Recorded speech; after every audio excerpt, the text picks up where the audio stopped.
அருட்பெருஞ்சோதி அருட்பெருஞ்சோதி தனிப்பெரும் கருணை அருட்பெருஞ்சோதி. எல்லா உயிர்களும் இன்புற்று வாழ்க, வள்ளல் மலரடி வாழ்க வாழ்க, கொல்லாவிரதம் குவளை எல்லாம் ஓங்குக, நல்லோர் நினைத்த நலம் பெறுக, நன்றி நினைத்த எல்லோரும் வாழ்க இசைந்து. உலக மக்களே, அறிவான அன்பர்களே, ஆண்மநேய ஒருமைப்பாடுடைய அன்பர்களே, வல்லப்பமான நம்ம கல்லிய திருவற்பாவிலிருந்து அருட்பெருஞ்சோதி ஆண்டவருடைய திருவிளையாடல்களையும் நமது பிள்ளை பெருமானவர்கள் இந்த பூலோகத்திற்கு ஒரு தாயின் வழியாக ஏன் வருவிக்க உற்றார் என்பதையும் அதற்கான காரணங்களையும் விளக்கங்களையும் திருவற்பாவின் பாடல் மூலமாக நாம் பார்த்து கொண்டிருக்கிறோம். வல்லப்பமானவர்கள் வருவிக்க உற்றதிலிருந்து சென்னையிலே 33 ஆண்டுகள் மக்களோடு மக்களாக தோன்றும் துணையாக இருந்த காலகட்டங்களில் பிள்ளை பெருமானுடைய நிலை எப்படி இருந்தது, எப்படியெல்லாம் தனது தந்தை அருட்பெருஞ்சோதி ஆண்டவர் திருவிளையாடல் செய்தார் என்பதையும், அதன் பிறகு சுத்த சன்மார்க்கத்தை பெற்ற பிறகு சமயங்களும் மதங்களும் மார்க்கங்களும் உலக மக்களுக்கு தேவையில்லை என்ற நிலையையும் திருவற்பாவின் பாடல் மூலமாக நாம் பார்த்து கொண்டிருக்கிறோம். ஏற்கனவே பிரபஞ்சம் தோன்றிய காலத்திலிருந்தே தோன்றிய 4 யுகங்களும் அழிந்து விட்டது. கிரேத யுகம், திரேத யுகம், துவார யுகம், கலியுகம். இந்த 4 யுகங்களையுமே அழிந்துவிட்ட காலங்களில் அந்தந்த யுகங்களில் தோன்றிய மார்க்கங்களும் சமயங்களும் மதங்களும் அழிந்து விட்டது. இது உலக மக்களுக்கு தெரியாது, யாரும் சொல்லவில்லை. இதை உலக மக்களுக்கு தெரியப்படுத்துவதற்காகவும் உலக மக்களை எல்லாம் தனது தந்தை அருட்பெருஞ்சோதி ஆண்டவர் உருவாக்கிய சமரச சுத்த சன்மார்க்கத்தில் உலக மக்களை எல்லாம் இணைத்து உலக மக்களெல்லாம் இன்புற்று வாழ வேண்டும் என்பதற்காகவும் இந்த பூலோகத்தில் ஒரு தாயின் வழியாக வருவிக்க உற்றார் நமது வல்லற்பெருமானவர்கள் என்பதை பாடல்களின் மூலமாக நாம் பார்த்து கொண்டிருக்கிறோம். அருட்பெருஞ்சோதி ஆண்டவருடைய திருவிளையாடல் 1/1/1823 ஆண்டு தொடங்கி 30/1/1874 இரவு 12 மணி வரையிலும் 51 ஆண்டுகள் திருவிளையாடல் நடந்து கொண்டிருக்கிறது. இந்த 51 ஆண்டுகளை 8 ஆண்டுகளாக பிரித்து தனது மகனுக்கு எப்படியெல்லாம் அருளை கொடுத்து கொண்டிருக்கிறார் என்பதை தான் நாம் பார்த்து கொண்டிருக்கிறோம். அந்த வகையிலே நமது பிள்ளை பெருமான் அவர்கள் ஒரு தாயின் கருவறையிலே, அதாவது சிதம்பரம் அருகிலே இருக்கின்ற மருதூர் என்ற கிராமத்திலே வாழ்ந்து கொண்டிருந்த ராமையா பிள்ளை சின்னையம்மையார் அவர்களுடைய இல்லற வாழ்க்கையில் இவர் இறைவனுடைய மகனாகவும் இல்லற வாழ்க்கையில் அவர்களுடைய மகனாகவும் வருவிக்க உற்றார். ஏற்கனவே அவர்களுக்கு பிறந்த குழந்தைகள் 4 பேர் உண்டு. அவர்கள் பிறந்தவர்கள் 2 ஆண் பிள்ளைகள், 2 பெண் பிள்ளைகள். நமது பிள்ளை பெருமான் அவர்கள் இறைவனுடைய மகனாக ஒரு தாயின் கருவறையிலிருந்தே வருவிக்க உற்றார் என்பதை பார்த்து கொண்டிருக்கிறோம். ஒரு தாயின் கருவறையில் இருக்கும்போது அங்கே எப்படியெல்லாம் இறைவனுடைய திருவிளையாடல் நடந்தது என்பதையும், 5 மாத குழந்தையாக இருக்கும்போது நமது பிள்ளை பெருமான் அவர்களுக்கு, அதாவது தனது மகனுக்கு அருட்பெருஞ்சோதி ஆண்டவர் வெட்ட வெளியாக தன்னுடைய சுயரூபத்தை காட்டியதையும் நாம் தெளிவாக பார்த்து விட்டோம். அதன் பிறகு ராமையா பிள்ளை அவர்கள் காலமான உடனே சின்னையம்மையார் அவர்கள் இந்த 5 குழந்தைகளையும் அழைத்து கொண்டு பொன்னேரி அருகில் இருக்கின்ற சின்னகாமனம் என்ற கிராமத்திற்கு செல்லுகிறார்கள். அதுதான் அந்த அம்மா பிறந்த ஊர். அங்கே சில காரணங்களால் தொடர்ந்து இருக்க முடியவில்லை. அதன் பிறகு சென்னையிலே வந்து குடியேறுகிறார்கள். அவர்கள் குடியேறிய பகுதி ஏழுகணர் பகுதி, அப்போ மின்ட்டுன்னு சொல்லுவாங்க, இப்போ அதுக்கு பேர் வள்ளலார் நகர். அங்கே இருக்கின்ற வீரசாமி தெருவிலே குடியேறுகிறார்கள். நமது குழந்தை இறைவன் வளர்ந்து கொண்டிருக்கிறார். இதுதான் முன்னுரை.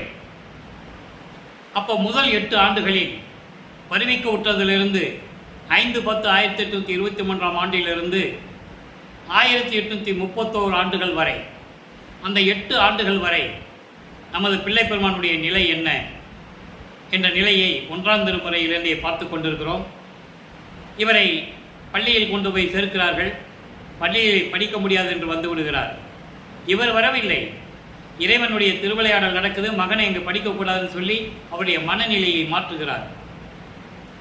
அதை பிற்காலத்தில் பாடல்களிலே நமக்கு தெளிவாக எழுதியிருக்கிறார்கள். அந்த விளக்கங்களையும் நாம் ஏற்கனவே பார்த்து விட்டோம்.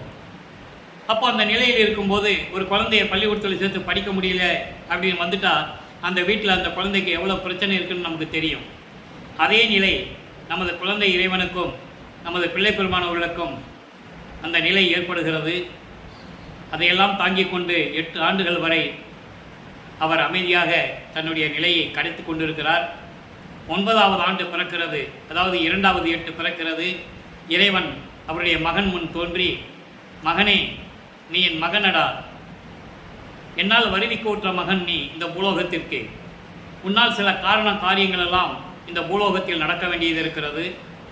அதற்கு உனக்கு முன்பருவம் பின்பருவம் காட்டி அருள் செய்வேன், தற்போது ஞானத்தை பெற்றுக்கொள் என்று சொல்லி தன் மகனுக்கு ஞானத்தை கொடுத்து விட்டு மறைந்து விடுகிறார். நல்லா கவனிக்கணும். இப்போ ஞானம் மட்டும்தான் இருக்கும். சுத்த சன்மார்க்கத்தை வாங்கின பிறகு தான் மெஞ்ஞானம் கிடைக்கும். அதை நம்ம பின்னால் விளக்கத்தை இன்றைக்கி பார்க்க போகிறோம். அப்போ அந்த ஞானத்தை பெற்ற பிறகு 9வது ஆண்டிலிருந்து 12 ஆண்டுகளுக்குள் 1ஆம் திருமுறை உருவாகிறது. சிவபெருமானை பற்றி பாடுகிறார். நல்லா கவனிக்கணும். இப்போ அவர் மறைப்பு நிலையில் இருந்து கொண்டிருக்கிறார். இப்போ அவருக்கு அருட்பெருஞ்சோதி ஆண்டவர் தான் இறைவன் தெரியாது. அருட்பெருஞ்சோதி ஆண்டவர்னு சொல்ல முடியாது, அவரால் சொல்லவும் தெரியாது. சுத்த சன்மார்க்கம் என்னன்னு அவருக்கு தெரியாது. இது அவருக்கு இருக்கிற ஒரு மறைப்பு நிலை. அப்போது காலங்காலமாக சொல்லி கொண்டு இருந்த சைவ சமயத்தை சார்ந்த தலைவன் சிவபெருமான். சமயங்களுக்கு ஒவ்வொரு சமயங்களுக்கும் தலைவர்கள் உண்டு என்பதை நாம் ஏற்கனவே விளக்கமாக பார்த்திருக்கிறோம். சைவ சமயத்தின் தலைவன் சிவபெருமான். அதேமாதிரி முருகன் அதாவது முருகன் கௌவாரம், விநாயகன் காணாபத்தியம், இப்படி பல சமயங்களுடைய தலைவர்கள் உண்டு.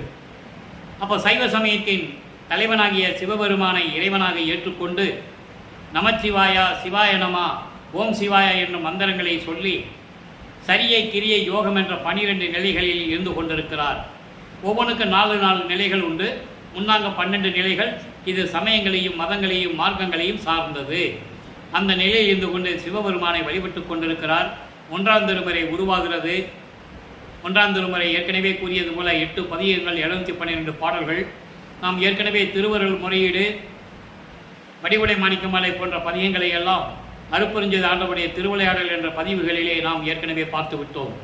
400 பதிவுகள் நாம் செய்திருக்கிறோம். அதை நம்ம ஏற்கனவே பார்த்தாச்சு. இருந்தாலும் இன்னும் சில விளக்கங்களை நாம் தெளிவாக கூற வேண்டியிருக்கிறது. காரணம், ஒரே நேரத்தில் 6 திருமுறைகளுடைய விளக்கங்களையும் இறைவனுடைய திருவிளையாடல்களையும் கூற முடியாது என்பதால் இறைவன் கொடுத்த கட்டளையின்படி நான் இதுவரை 5 ஆண்டுகள் வரை திருவருட்பாவுடைய பாடல்களை நான் விளக்கங்களையும் கூறிக்கொண்டிருக்கிறேன். இன்னும் நிறைய விளக்கங்கள் கூற வேண்டியது இருக்கிறது. இன்னும் 3 ஆண்டுகள் ஆகும். எனவே சிவபெருமானுடைய நிலையை பற்றி பேசும்போது சிவநேச வெண்பாய் என்ற பதிகத்திலே 100 பாடல்கள் உடையது. அதிலே இன்று 87வது பாடல். இதுவரை 86 பாடல்களுடைய விளக்கங்களை நாம் பார்த்திருக்கிறோம். இன்று 87வது பாடல். இப்போ சிவபெருமானை எப்படி வழிபடுகிறார், சிவபெருமானிடம் எப்படி முறையீடு செய்கிறார். இப்போ வல்லப்பெருமான் அவர்கள் 9வது ஆண்டிலிருந்து 12 ஆண்டுகளுக்குள் இருந்து கொண்டிருக்கிறார். நல்லா கவனிக்கணும். என் தாய் என் குற்றமெல்லாம் எண்ணுங்கால் உள் நடுங்கி நொந்தா குலத்தில் நுழைகின்றேன், சிந்தாத கால மகிழ்கின் கள கருணை எண்ணுந்தோறும் மீள மகிழ்கின்றேன் விரைந்து. இது பாடல். உங்களுக்கு பாடல் கடினமாக இருந்தாலும் கூட இறைவன் தயவாலயம் கருணையாலயம் பெற்ற விளக்கங்கள் மிகவும் எளிமையானது. இப்போ விளக்கத்தை பாருங்க. அதாவது சிவபெருமானிடம் சொல்லுகிறார், உன்னாலே இந்த பூலோகத்திற்கு நான் வருவிக்க உற்று பல இன்னல்களையும் துன்பங்களையும் துயரங்களையும் அனுபவித்துக் கொண்டிருக்கிறேன். எனவே என் தாய் போன்றவனே, என்னை பெற்றெடுத்த தாயே, இறைவனை சொல்லுகிறார், சிவபெருமானை சொல்லுகிறார், என்னை பெற்றெடுத்த தாயே. அதை ஒரு பாடலிலே கூறுவார், நீயே என் தந்தை அருளுடையாய் என்னை நேர்ந்து பெற்ற தாயே என்று கூறுவார். தாயும் தந்தையும் நீதானே எனக்கு என்று கூறுவார். அந்த நிலையிலே இறைவனை கூறுகிறார், என் குற்றமெல்லாம் எண்ணுங்கால், அதாவது என்னை பெற்றெடுத்த தாயே, நான் செய்த பிழை குற்றங்கள் எல்லாவற்றையும் நான் நினைக்கும் போது, நான் செய்த பிழைகள் தவறுகள் நான் செய்கின்ற குற்றங்களையெல்லாம் நினைக்கும் போது உள்ளம் நடுங்குகிறது. உள்ளம் நடுங்கி நான் துன்பங்களையும் துயரங்களையும் அனுபவித்துக் கொண்டிருக்கிறேன். அதோடு மட்டுமல்ல, மற்ற சமயங்கள் மார்க்கங்களை விட உனது சைவ மார்க்கத்தில் நுழைகின்றேன். உனது சைவ மார்க்கத்தில் நான் இருந்து கொண்டிருக்கிறேன். இதுதான் அழிவில்லாத மார்க்கம். நல்லா கவனிக்கணும். இப்போ சைவ மார்க்கம் தான் அழிவில்லாத மார்க்கம்னு சொல்லுவார். சுத்த சன்மார்க்கத்தை பெற்ற பிறகு அது அழிந்து போன மார்க்கம் என்று சொல்லுவார். அதை நம்ம இன்னைக்கு பார்க்க போகிறோம். விளக்கத்தை நல்லா பாருங்கள். அப்படிப்பட்ட மார்க்கத்தில் நான் இருந்து கொண்டிருக்கிறேன். அருள் வளம் உடைய இறைவா, விஷம் உண்டு கழுத்தில் நீட்டி கொண்ட இறைவனே. அதை சொல்றாரு, சிந்தாத கால, தேவர்களை காப்பாற்றுவதற்காக விஷத்தை உண்டு கழுத்தில் நிறுத்தி கொண்ட இறைவனே, தேவனே. அப்படிப்பட்ட இறைவனை உன்னை நினைக்கும் போது நான் எண்ணுதோறும் உன் கருணையை நான் நினைக்கும் போது அளவற்ற மகிழ்ச்சியில் இருந்து கொண்டிருக்கிறேன். அதாவது அந்த மகிழ்ச்சியில் மீளாமல் இருந்து கொண்டிருக்கிறேன். அளவில்லாத மகிழ்ச்சி, மற்றற்ற மகிழ்ச்சியில் இருந்து கொண்டிருந்தேன். விரைந்து வந்து எனக்கு அருள வேண்டும் என்று இந்த பாடலை கூறியிருக்கிறார். ஆக சிவபெருமானை பற்றி 9வது ஆண்டிலிருந்து 12வது ஆண்டுகளுக்குள் 1ஆம் திருமுறையிலே இந்த பதிகத்தை நாம் பார்த்து கொண்டிருக்கிறோம். இப்போ 13வது ஆண்டு தொடக்கத்தில், அதாவது 13வது ஆண்டு என்பது இறைவன் இவருக்கு ஞானத்தை கொடுத்த பிறகு 13வது ஆண்டில் அவர் மனம் திருவொற்றியூருக்கு போக சொல்லுகிறது, தூண்டி விடுகிறது. தூண்டி விடுகிறது என்பதை விட இறைவனுடைய திருவிளையாடல் அங்கே நடக்குது. அருட்பெருஞ்சாண்டவர் அந்த மனதை தூண்டி விடுகிறார்.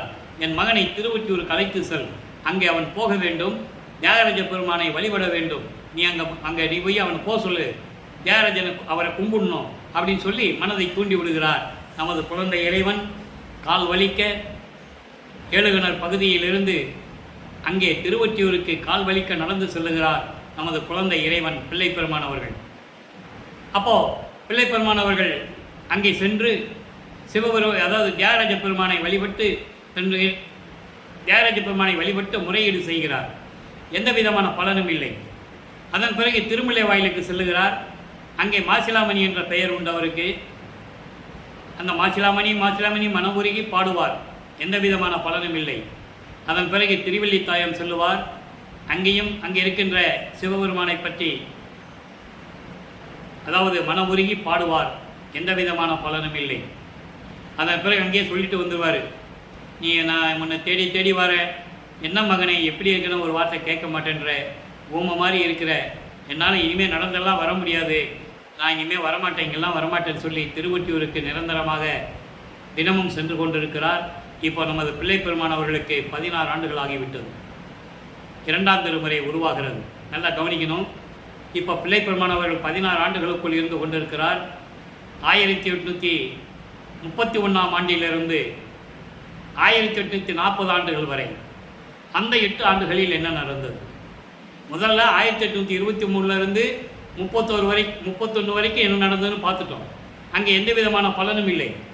2வது 8ல் தான் இறைவனுடைய மகனும் தெரியும், வெளியே யாரையும் சொல்லவும் முடியாது, அந்த நிலையில் இருந்து கொண்டிருக்கிறார். இப்போது அந்த 8 ஆண்டுகளில் என்ன நடந்தது? திருவொற்றியூர் செல்லுகிறார். அங்கே இருக்கின்ற தியாகராஜ பெருமானை பற்றி பாடுகிறார். தன்னுடைய நிலையை கூறுகிறார். மொத்தம் 113 பதிகங்கள், 1207 பாடல்கள். இதுவரை 38 பதிகங்களுடைய விளக்கங்களை நாம் பார்த்திருக்கிறோம். இன்று 39வது பாடல், 39வது பதிகம், 4வது பாடல். பற்றின் திறம் பகிர்தல். பற்றின் திறம் பகிர்தல் என்பது இறைவனுடைய அருளை பற்றி, அதனுடைய வல்லமை பற்றி கூறுவது. எப்படி உலக மக்களுக்கு கூறுகிறார், அதே போல கண்களிடம் எப்படி பேசுகிறார். இப்படிப்பட்ட இறைவனுடைய பெருமையை சொல்லி, இப்படிப்பட்ட இறைவனையை வணங்காதவர்களை நீ ஏன் பார்க்க வேண்டும்? அவர்கள்தான் வெட்கப்பட வேண்டும். அதனால் அவர்களை பற்றியெல்லாம் நீ அவர்களையெல்லாம் பார்க்கக்கூடாது என்ற நிலையில் இந்த பாடலை அருளியிருப்பார்கள். பற்றின் திறம் பகிர்தல். நல்லா கவனிக்கணும். இந்த 39வது பதிகத்தில் இருக்கின்ற பாடலுக்கு சுத்த சன்மார்க்கத்தை பெற்ற பிறகு 6ஆம் திருமுறையிலே பதிகம் 31லே எப்படி சொல்லுகிறார் என்பதை நீங்கள் புரிந்து கொள்ளலாம். நாதனை பொதுவில் நடத்தனை, எவருக்கும் நல்லவனை, வல்லனை, சாமகீதனை, ஒற்றிக்கு இறைவனை, எங்கள் கேள்வனை, கிளர்ந்து நின்று ஏத்தா தீதரை, நரக செக்கரை, வஞ்ச திருட்டரை, மருட்டரை, தொலையா கோதரை, கொலை செய் கோட்டரை கண்டால் கூசுவ வெளியே. அவங்களாம் நம்ம பார்க்கக்கூடாது, கண்களை அவங்கள பார்க்காத, அவங்க இருந்து என்ன புரஜென்ற நிலையில் இந்த பாடலை நமக்கு அருளியிருக்கிறார்கள். இப்போ விளக்கம் பாருங்க, நல்லா கவனிக்கணும். இப்போ திருவொற்றியூரில் இருக்கிற இறைவனை எப்படி சொல்கிறாரு? சமயங்களில் சைவ சமயத்தில் இருக்கும்போது சைவ சமயம் வேண்டாம் என்று சொல்லி சுத்த சன்மார்க்கத்துக்கு பெற்ற பிறகு அருட்பெருஞ்சோதி ஆண்டவரை எப்படி கூறுகிறார் என்பதை நீங்கள் உன்னிப்பாக கவனிக்க வேண்டும். ஏனென்றால் வல்லப்பெருமானவர்கள் வருவிக்க உற்று 203 ஆண்டுகள் ஆகியும் அவரை இன்னும் சரியாக மக்களிடம் எடுத்து சொல்லவில்லை. திருவொற்றியூர் போனார், பாடினார், திருநூறு பூசினார், வந்தார், போனார், இப்படி தான் சொன்னாங்களே தவிர அது வேண்டாம் என்று சொன்னாரே அதை உலக மக்களுக்கு சொல்ல வேண்டும் இல்லையா? அதை தான் நம்ம பார்த்து கொண்டிருக்கிறோம். நாதனை பொதுவில் நடத்தனை, பொதுவில் என்பது அம்பலம், திருச்சிற்றம்பலம். திருச்சிற்றம்பலம் அருள் நடனம் செய்து கொண்டிருக்கின்ற இறைவனை நல்லா கவனிக்கணும். இப்போ சிவபெருமானை தான் அவர் இறைவன் சொல்லிட்டு இருக்கிறார். அதுக்கப்புறம் சமயத்தின் தலைவன் சொல்லிடுவார். அப்படிப்பட்ட இறைவனை, எல்லாருக்கும் நல்லவனை, வல்லவனை, பல்லவனை, நடு இரவில் நடனமாடி திரிந்து கொண்டிருக்கும் இறைவனை. நடு இரவில் என்பது சில பாடல்களிலே கூறியிருப்பார். மயானக்கரையில் இடுகாட்டிலும் சுடுகாட்டிலும் பிணங்களோடும் பேய்களோடும் நடனமாடி கொண்டிருக்கின்ற சிவபெருமான் என்று கூறுவார். எரிந்த பிணத்தின் எரிந்த உடம்பு எரிந்த சாம்பல்களை எல்லாம் உடம்பில் பூசிக்கொண்டு அந்த மண்டை ஓடுகளை எல்லாம் மாலையாக போட்டுக்கொண்டு திரிந்து கொண்டிருக்கின்றவன் என்று கூறுவார். அதான் சாமம் என்பது யாமம் என்பது நடு இரவு. அப்படிப்பட்ட இறைவனை, ஒற்றிக்கு இறைவனை, எங்கள் கேள்வனை, எங்கள் தலைவனை, எங்கள் நாயகனை கிளர்ந்து நின்று ஏத்தாத. கிளர்ந்து நின்று என்பது உள்ளத்தில் நினைத்து உள்ளம் உருகி வணங்காத தீயவர்களை, நரக செக்கரை, நரகத்துக்கு செல்லக்கூடியவர்களை, வஞ்சகர்களை, மற்றவர்களை பயமுறுத்துகின்றவர்களை, நீங்காத, அதாவது தீய வகைகளை, தீய குற்றங்களை விடாதவர்களை, எப்போ பார்த்தாலும் தீங்கு செய்கின்றவர்களை, கொலை செய்யக்கூடியவர்களை எல்லாம் நீ கண்டால் கூசுவ விழியே, நம்ம ஏன் அவங்களை பார்க்கணும்? கண்களே, அவங்களை பார்க்காதே, அவங்களை பார்த்து நாம் வெட்கப்பட வேண்டும்.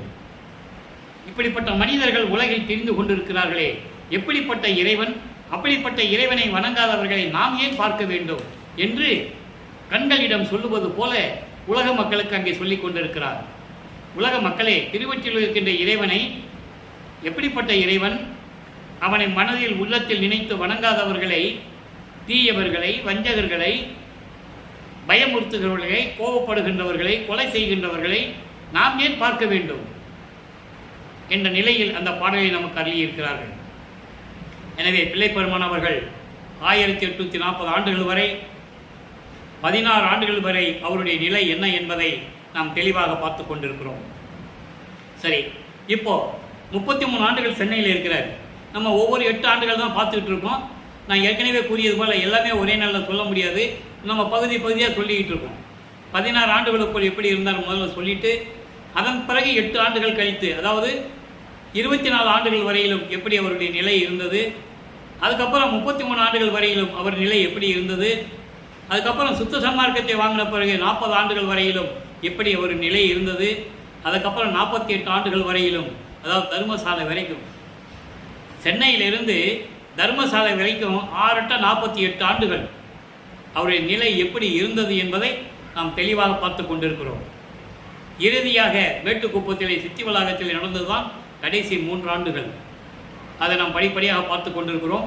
இப்போது 40 ஆண்டுகள் வரை, அதாவது 1840 ஆண்டுகள் வரை, பிள்ளைப்பெருமானவர்களுக்கு 16 ஆண்டுகள் கடக்கும் வரை அவருடைய நிலை இந்த நிலை இருந்தது. இறைவனிடமிருந்து எந்த அருளையும் பெற முடியவில்லை. அருட்பெருஞ்சோதி ஆண்டவர் தன் மகனிடம் திருவிளையாடல் செய்து கொண்டிருக்கிறார். அவர் சிவபெருமானை வழங்க வேண்டும், அதை எல்லா மக்களும் பார்க்க வேண்டும். அதன் பிறகு அதே மக்களிடம் இதெல்லாம் தேவையில்லை, இந்த உருவ வழிபாடு தேவையில்லை என்று சொல்ல வேண்டும். அதற்காக தான் அவர் வரிவிக்க உற்றார். தந்தையிடமிருந்து சுத்த சன்மார்க்கத்தை பெற்ற பிறகு உலக மக்களை எல்லாம் சுத்த சன்மார்க்கத்தில் இணைத்து உலக மக்களும் எல்லா மக்களும் இன்புற்று வாழ வேண்டும், நோயற்ற வாழ்வில் வாழ வேண்டும், மரணமில்லா பெருவாழ்வில் வாழ வேண்டும் என்பதற்காகவே என்னை இந்த கலியுகத்தில் இறைவன் என்னை வருவிக்க செய்தார், நான் வருவிக்க உற்றேன் என்று கூறுவார். அவர் வருவிக்க உற்றது கலியுகத்தில். கலியுகம் 1900 ஆண்டுகளில் முடிவடைந்து விட்டது. இவர் வருவிக்க உற்றது 1823. நல்லா கவனிக்கணும். அப்போது கலியுகத்தினுடைய கடைசி கட்டத்தில் தன் மகனை இங்கே வருவிக்க செய்து, அதன் பிறகு கலியுகம் அழிந்து விட்டது, கலியுகம் முடிந்து விட்டது, இந்த யுகங்களில் தோன்றிய சமயங்களும் மதங்களும் மார்க்கங்களும் அழிந்து விட்டது, ஒளிந்து விட்டது என்று மக்களிடம் சொல்ல வேண்டும். இதுதான் கான்செப்ட். இந்த நிலையில் தான் திருவிளையாடல் நடக்குது. சரி, இப்போ சுத்த சன்மார்க்கத்தை பெற்ற பிறகு 6ஆம் திருமுறையிலே பதிகம் 39 உள்ளம் புகுந்த திறம் வியத்தல். அங்கே இறைவனுடைய வல்லமை பற்றி கூறுவார். இங்கே இறைவன் எப்படி தன் உள்ளத்தில் கலந்து கொண்டார், எப்படி தனக்கு அருளை கொடுத்தார் என்பதையும், அருட்பெருஞ்சோதி எப்படிப்பட்ட இறைவன் என்பதையும் கூறுவது. எப்படிப்பட்ட கூறுவது அங்கே சிவபெருமானை சொல்லும்போது கங்கையை வச்சிருப்பார், சடையை பின்ன சடையில் கங்கையை வச்சிருப்பார், பிறைசந்திரனை சூடியிருப்பார், கழுத்தில் பாம்பு சுற்றிட்டு இருக்கும், இடது பக்கத்தில் பார்வதி இருப்பார், இப்படியெல்லாம் சொல்லுவார். அது உருவ வழிபாடு. அது சமயத்தை சார்ந்தது, சைவ சமயத்தை சார்ந்தது. அதே போல் வைஷ்ணவை சமயத்தை சார்ந்தது. அது ஒரு உருவ வழிபாடு. அதனுடைய தலைவன் திருமால். இந்த பிரம்மனையும் திருமாலையும் ருத்திரனும் மகேஸ்வரன் சதாசிவம் போன்ற பதத்தலைவர்களை உருவாக்கியது அருட்பெருஞ்சோதி ஆண்டவர் என்ற விளக்கங்களை நாம் ஏற்கனவே தொடர்ந்து பார்த்து கொண்டிருக்கிறோம். இப்போ பாருங்க, சுத்த சன்மார்க்கத்தை பெற்ற பிறகு அருட்பெருஞ்சோதி ஆண்டவரை இதனுடைய நிலை என்ன? தடையறியா தகையினதாய், தடையறையா தகையினதாய், தன் நகர் இல்லாதவாய். முதல்ல பாடலை சொல்லிடுறேன். தன் நிகர் இல்லாதவாய், தத்துவங்கள் அனைத்திற்கும், தத்துவங்கள் அனைத்தினுக்கும் தாரகமாய். அன்றலைன் அந்த வரி முக்கியமான வரி. தத்துவங்கள் அனைத்திற்கும் தாரகமாய், அவைக்கு விடையறியா தனி முதலாய், அவைக்கு விடையறியா தனி முதலாய், விளங்கும் வெளிநடுவே விளங்குகின்ற சத்தியமா மேடையிலே அமர்ந்த. அருட்பெருஞ்சாண்டவர் எங்கே இருக்கிறாரு? சிவபெருமான் எங்கே இருக்கிறார் சொல்லுவார்? திருவொற்றியூரில் இருக்கிறார், தில்லையில் இருக்கிறார், இப்படி சொல்லுவார். மாசிலாமணியை திருமலை வாயிலில் இருக்கிறாரு, சொக்கநாத மதுரையில் இருக்கிறார், இப்படிலாம் சொல்லுவார். இது பல உருவங்களை கொண்ட பல சமய தலைவர்கள் பல பெயர்களை கொண்டு நடமாடிக்கொண்டிருந்தவர்கள். இங்கு அருட்பெருஞ்சாண்டவர் ஒரே இறைவன், ஆதியும் அந்தமில்லா தோன்றிய இறைவன், சுயமாக தோன்றிய இறைவன். இதைதான் ஆதியிலிருந்தே சமயத்தை சார்ந்தவர்கள் எல்லாம் ஆதி சிவன் என்று கூறினார்கள். அருட்பெருஞ்சாண்டவர் என்று சொல்லுவதை மறந்து விட்டார்கள். அவங்களுக்கு தெரியாது. சுத்த சன்மார்க்கம் இருக்குது, அவங்களுக்கு தெரியாது. அவங்கெல்லாம் ஜீவசமாதி ஆகியிருக்கணும், இல்லைன்னா முத்தி அடைஞ்சு போயிருக்கணும். இந்த நிலை தான் அவர்களுக்கு உண்டு. கர்ம சித்தி யோக சித்தியில் சென்றவர்கள், ஞான சித்திக்கு யாரும் வரவில்லை என்பதை தெளிவாக வழக்கமானவர்கள் பாடல்களிலே கூறியிருக்கிறார்.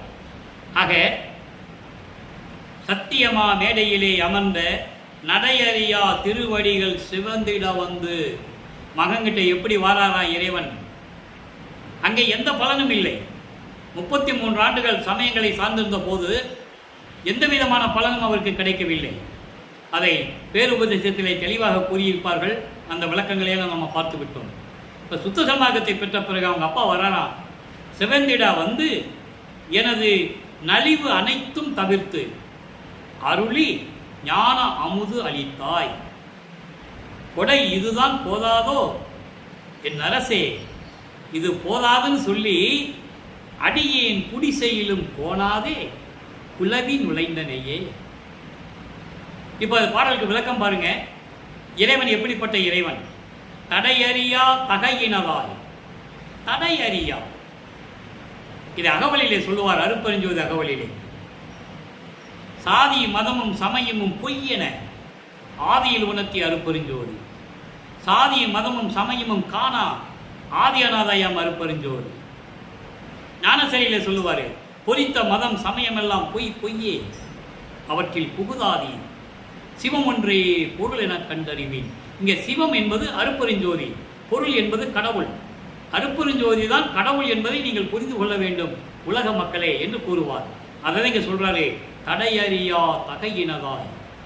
சமயங்களையும் மதங்களையும் மார்க்கங்களையும் சாராது, எந்த விதமான தடைகள் இல்லாது, மலங்களும் மாயங்களும் இல்லாதது, ஆணவம் கண்மம் மாயை மாமாயை துரோதை போன்ற மலங்கள் இல்லாத, மாயைகளும் மயக்கங்களும் இல்லாத,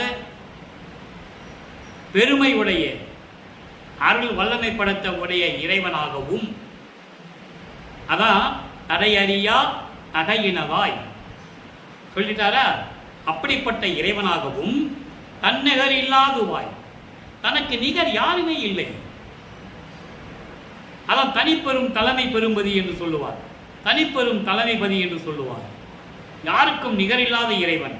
அப்படிப்பட்ட இறைவனாகவும் தத்துவங்கள் அனைத்தினுக்கும் தாரகமாய், தத்துவங்கள் அனைத்துக்கும் 36 தத்துவங்கள், 60 தத்துவிகள், மொத்த 96. இவை அனைத்துக்கும் மூலமாக, தாரகமாய் என்பது மூல மந்திரமாக, மூல காரணமாக. ஆன்ம தத்துவம் 24, அது பிரம்மனுக்கு உரியது. பிரம்மனுக்கு கொடுக்கிறார், பிரித்து கொடுக்கிறாரு. வித்யா தத்துவம் திருமாலுக்கு 7 தத்துவம், ருத்திரனுக்கு சிவ தத்துவம் 5, 36 தத்துவங்கள். இதெல்லாம் நம்ம தனித்தனியாக ஏற்கனவே போட்டாச்சு. தினமும் சொன்னோம்னா நமக்கு நேரம் பத்தாது. இதெல்லாம் பெரிய விளக்கங்கள் நான் ஏற்கனவே ஒளிப்பதில் போட்டிருக்கேன்.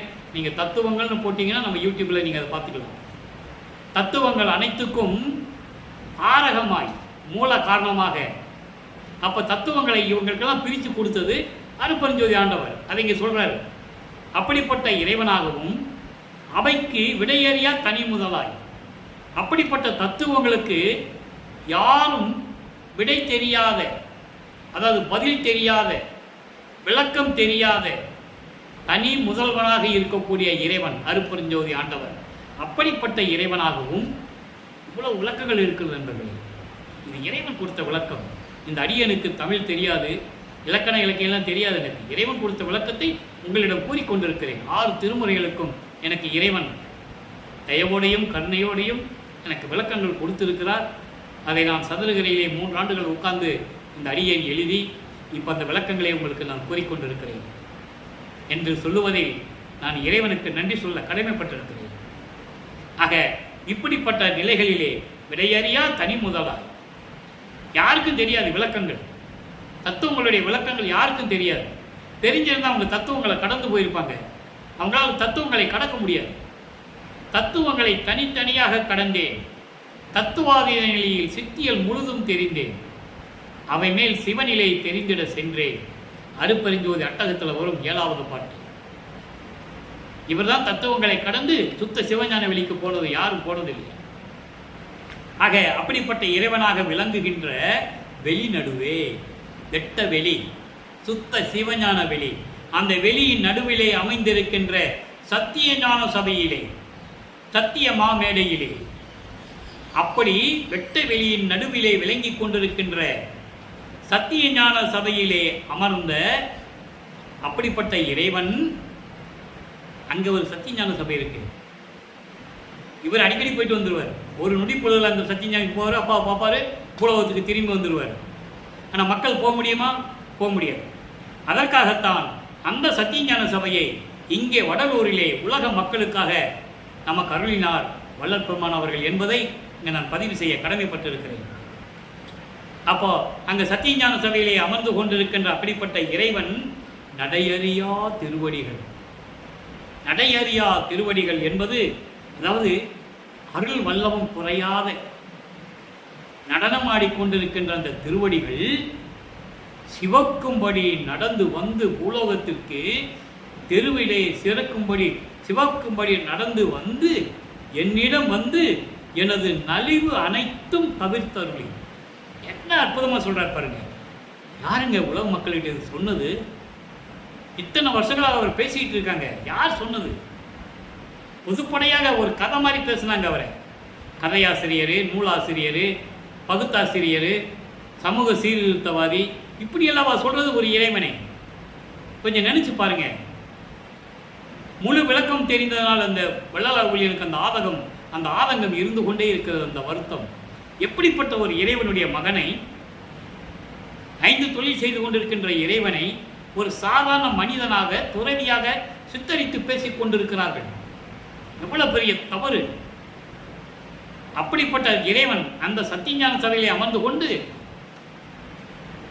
அருள் நடனம் செய்து கொண்டிருக்கின்ற அந்த திருவடிகள் என்னை பார்ப்பதற்காக தெருவிலே நடந்து வந்து சிவந்து எனது நலிவு அனைத்தும் தவிர்த்தருளி. நலிவு என்பது நான் பட்ட துன்பங்கள், துயரங்கள், இழிவுகள், ஏளன பேச்சுகள் எல்லாவற்றையும் நீக்கி அருளி ஞான அமுதம் அளித்தாய். ஞான அமுதம் என்பது மெஞ்ஞானம் கொண்ட சுத்த சன்மார்க்கம். சுத்த சன்மார்க்கம் என்பது மெஞ்ஞானம். மெஞ்ஞானம் கொண்ட சுத்த சன்மார்க்கத்தை எனக்கு அளித்தாய். இப்போ உங்களுக்கு நல்லா புரிஞ்சிருக்கும்.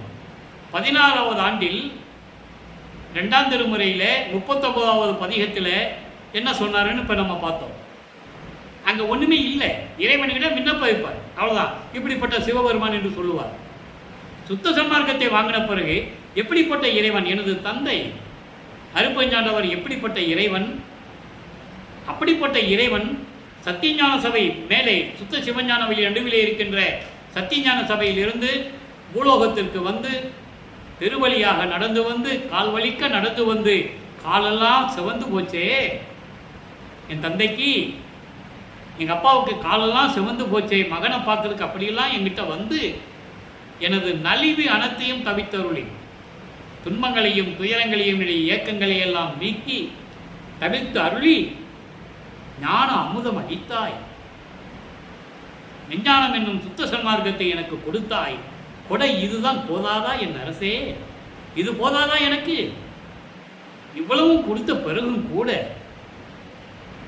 கூட அடியேன் குடிசையிலும் 2 விதமாக இதை சொல்லணும். அவர் இருக்கின்ற குடிசை, அவர் உள்ளம் என்னும் குடிசை. 2 விளக்கத்தும் சரியான வரி இது விளக்கங்களுக்கு. எனது குடிசையிலும் கோணாதே மனம் கோணாமல்.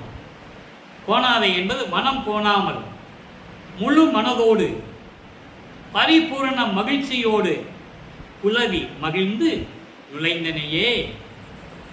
இந்த குடிசையிலும் மட்டுமல்ல, என் உள்ளம் எனும் குடிசையிலும் நுழைந்தனையே சொல்லுவார் ஒரு பாடலில். அதை நம்ம பார்த்துருக்கோம். ஆக இப்படிப்பட்ட இறைவன் அருட்பெருஞ்சோதி ஆண்டவர் என்னிடம் வந்து எல்லார்களையும் கொடுத்து என் உள்ளம் என்னும் குடிசையிலும் நுழைந்து மனம் கோணாமல் உள்ள மகிழ்ந்து என்னோடு கலந்து கொண்டனேயே என்று சொல்லுகிறார். ஆக சுத்த சன்மார்க்கத்தை பெற்ற பிறகு இறைவன் ஒருவனே என்ற நிலையையும், சுத்த சன்மார்க்கம் என்பது சமயங்களையும் மதங்களையும் மார்க்கங்களையும் சாராத ஒரு மார்க்கம். இதில் இறைவன் ஒருவனே என்ற ஒரு நிலைப்பாடு. அந்த இறைவனுக்கு உருவமில்லை, தீப வழிபாடு, ஒளி தேக ஒளி வழிபாடு, ஒளி வடிவில் இருக்கின்ற இறைவன் அவர்தான் அருட்பெருஞ்சோதி ஆண்டவர். ஏன் அந்த வடிவில் வந்து இந்த யுகத்தில் சதுர யுகத்தில் இதை சக்தி யுகம் என்று கூறுவார், ஒளி யுகம் என்று கூறுவார். ஏன் ஒளி யுகத்தில் அவர் தீப வடிவில் இருக்கிறார் என்ற நிலையை உலக மக்களுக்கு ஏற்கனவே சொல்ல வேண்டும். நான் நிறைய விளக்கங்கள் கொடுத்திருக்கிறேன். இருந்தாலும் இன்று ஒரு 2 நிமிடத்தில் அந்த விளக்கங்களை சொல்ல நான் கடமைப்பட்டிருக்கிறேன். இப்போ நீங்கள் சமயங்களையும் மதங்களையும் மார்க்கங்களையும் சார்ந்த ஆலயங்களுக்கு நீங்கள் சொல்லும்போது அங்கே கருவறை என்று ஒன்று இருக்கும். கதவை பூட்டிடுவாங்க, நடைய சாத்திடுவாங்கன்னு சொல்லுவாங்க. அந்த உருவத்திற்கு அபிஷேகம் செய்து பாலாபிஷேகம், தேனாபிஷேகம், சந்தனாபிஷேகம் எல்லா அபிஷேகங்கள் செய்து அலங்காரம் பண்ணி அந்த திரையை விலக்கி தீபம் காட்டுவார்கள். நீங்கள் பார்த்துருப்பீங்க. அந்த தீபத்தினுடைய ஒளியில தான் அங்கே கருவறையில் இருக்கின்ற முகத்தை நீங்கள் பார்க்க முடியும். அது சிவபெருமானா திருமாலா யாராக இருந்தாலும் சரி, அந்த முகத்தை அந்த ஒளியில் தான் நீங்கள் பார்க்க முடியும். அப்போ அந்த ஒளி யார்? அருட்பெருஞ்சோதி ஆண்டவர். அப்போ அருட்பெருஞ்சோதி ஆண்டவருடைய ஒளியில் இருந்தவர்கள் தான் அவர்கள் என்ற நிலையை உலக மக்கள் தெரிய வேண்டும். யாருமே சொல்லவில்லை. அதனால்தான் இந்த யுகத்தில் அருட்பெருஞ்சோதி ஆண்டவர் ஒளி வடிவில் இருந்து கொண்டிருக்கிறார். எல்லாத்துக்கும் ஒளி வீசிக்கொண்டு, எல்லாருக்கும் ஒளி பொறித்து கொண்டு, எல்லா இன்பங்களையும் உலக மக்களுக்கு கொடுத்து கொண்டு திகழ்ந்து கொண்டிருக்கிறார். அருட்பெருஞ்சோதி ஆண்டவர் நிலையை உலக மக்களுக்கு சொல்ல வேண்டும் என்பதற்காகத்தான் நமது பிள்ளை பெருமான் அவர்கள் வருவிக்க விட்டார். ஆன்ற சன்மார்க்கம் அணிபெற என்னை தான் ஈன்று அமுது அளித்த இனிய நற்றாய். அதாவது உன்னுடைய தலை சிறந்த ஒப்பற்ற இந்த சன்மார்க்கத்தை உலக மக்களிடம் சொல்ல வேண்டும் என்பதற்காக என்னை பெற்றெடுத்து, அருளால் பெற்றெடுத்து, எனக்கு ஞான அமுதமும் அளித்து, அதாவது மெஞ்ஞானம் என்கின்ற சுத்த சன்மார்க்கத்தையும் கொடுத்து, அதை தான் இன்னைக்கு பார்த்தோம். ஞான அமுதம் அளித்தாய் என்று சொல்லுவார். மெஞ்ஞானம் என்னும் சுத்த சன்மார்க்கத்தை கொடுத்து என்னை வளர்த்து கொண்டிருந்த நல்ல தாயே என்று கூறுவார் இறைவனை. ஆக அன்பர்களே, அப்படிப்பட்ட ஒரு மார்க்கம் நம்ம சமரச சுத்த சன்மார்க்கம். இந்த சமரச சுத்த சன்மார்க்கம் இறைவனால் உருவாக்கப்பட்டது. மற்ற சமயங்களும் மதங்களும் மார்க்கங்களும் மனிதர்களால் உருவாக்கப்பட்டது. என்ற நிலையை நீங்கள் புரிந்து கொள்ள வேண்டும். எப்பவுமே மனிதரால் உருவாக்கப்பட்டதற்கு அழிவு உண்டு. எப்பவுமே அழிவு உண்டு மனிதரால் உருவாக்கப்பட்டதற்கு. எந்த யுகத்திலேயாவது அது அழிந்துவிடும். ஆனால் இறைவன் உருவாக்கியது அழிவதில்லை. எனவே சுத்த சன்மார்க்கத்தில் இணைந்து சமரசமாக உலக மக்களோடு ஒன்றாக இணைந்து வாழ்ந்து அருப்பெருஞ்சோதி அருப்பெருஞ்சோதி தனிப்பெருங்கருணை அருப்பெருஞ்சோதி என்ற மகாமந்திரத்தை சொல்லி, இதுதான் மகாமந்திரம். இந்த பிரபஞ்சத்திற்கே உன்னதமான ஒரு மந்திரம் மகாமந்திரம். இந்த மகாமந்திரத்தை சொல்லி சைவ நிலையில் இருந்து கொண்டு, சைவ நிலை என்பது அசைவ உணவுகளை உண்ணாது, எந்த உயிர்களையும் கொலை செய்யாது, அந்த நிலை கொல்லா நெறி என்று கூறுவார் பிள்ளை பெருமானவர்கள். அந்த கொல்லா நெறியில் இருந்து கொண்டு இறைவனை வணங்கி இதனுடைய செல்வங்களையும் அருள்களையெல்லாம் பெற்றுக்கொண்டு நீங்கள் இந்த வையகத்தில் வாழ்வாங்கு வாழ வேண்டும். நீங்கள் நோயற்ற வாழ்வில் வாழ வேண்டும், மரணமில்லா பெருவாழ்வில் நீங்கள் வாழ வேண்டும் என்று இறைவனுடைய தயவோடையும் கருணையோடையும் வேண்டிக் கொண்டு, இறைவனுடைய ஆசி பெற்றவன் அருள் பெற்றவன் என்ற வகையில் இந்த வள்ளலார் ஒளியன் உங்களை வணங்கி வாழ்த்து விடைபெறுகிறேன். நன்றி, வணக்கம். அருட்பெருஞ்சோதி அருட்பெருஞ்சோதி தனிப்பெரும் கருணை அருட்பெருஞ்சோதி. தினமும் இறைவனுடைய நிகழ்வுகள் வரும். நீங்கள் கண்டு கழித்து இறைவனுடைய அருளை பெற்றுக்கொள்ளுங்கள்.